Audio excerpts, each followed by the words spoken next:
হঠাৎ করে যদি দেখেন যে আপনাদের সেলাই মেশিনের নিচের সেলাই এরকম গুটি গুটি, তাহলে আপনারা একদম খুব সহজে নিজ হাতেই মেশিনটা ঠিক করে নিতে পারবেন আমার ভিডিওতে দেখানো কিছু টিপস ফলো করে। তো আমি একদম খুব সহজে আপনাদেরকে দেখিয়ে দেবো যে এটা কীভাবে একদম আপনারা ঘরে বসে নিজ হাতে এই সমস্যাটার সমাধান করে নিতে পারবেন। প্রথমে আমি মেশিনের থেকে এটা খুলে নিচ্ছি।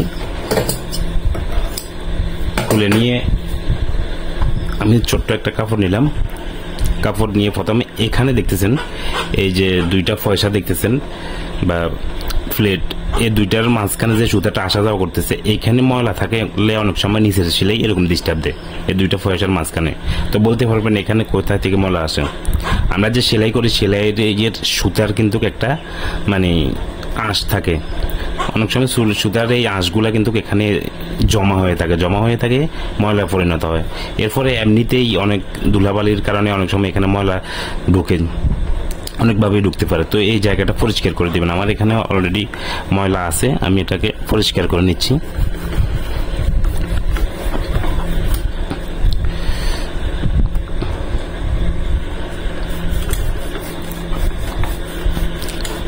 এই কাপড়টার ভিতরের দিকে ঢুকিয়ে দিয়ে একদম আমি ভালোভাবে পরিষ্কার করে নিলাম।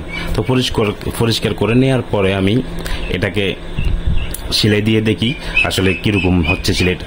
আগের সেলাইগুলো কিন্তু এইরকম দেখতেছেন, একদম খুবই বাজে অবস্থা নিচের সেলাইটা কিন্তু। তো এটা আমি এই কাপড়টা এক সাইডে রাখলাম, রেখে আমি অন্য একটা কাপড়ে সেলাই করে দেখি। আমি কিন্তু এখানে কোনো কিছু করতেছি না, আমি এই কাপড়টা এখানে রাখলাম, রেখে আমি আপনাদেরকে সেলাই করে অন্য একটা কাপড়ে দেখাচ্ছি। এটা শুধু আমি ময়লাটা পরিষ্কার করলাম, আর কিছু করে নিই। সুতাটা লাগিয়ে নিলাম, লাগিয়ে নেওয়ার পর আমি এই কাপড়টাতে এই সেলাইটা একটু সেলাই করে দেখি আসলে কি অবস্থা সেলাইয়ের।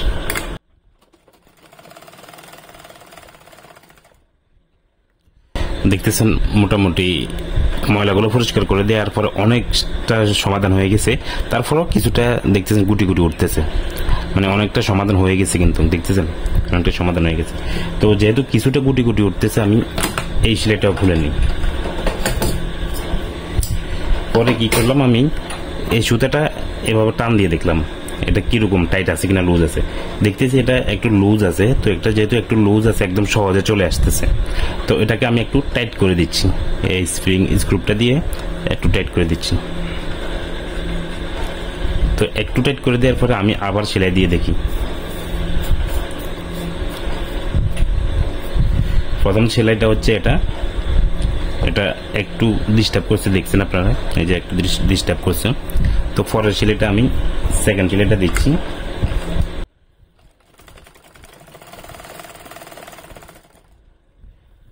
দেখতেছেন সেকেন্ড সেলাইটা একদম পুরোপুরিভাবে ঠিক হয়ে গেছে। তারপর হালকা একটু ডিস্টার্ব আমার কাছে মনে হচ্ছে, দেখতেছেন হালকা একটু খোঁচা খোঁচা লাগতেছে।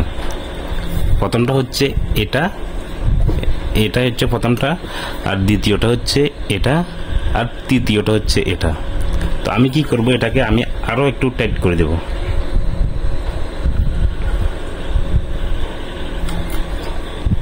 তো আরো একটু টাইট করে দেওয়ার পর আমি এই দিকে সেলাই করে দেখি।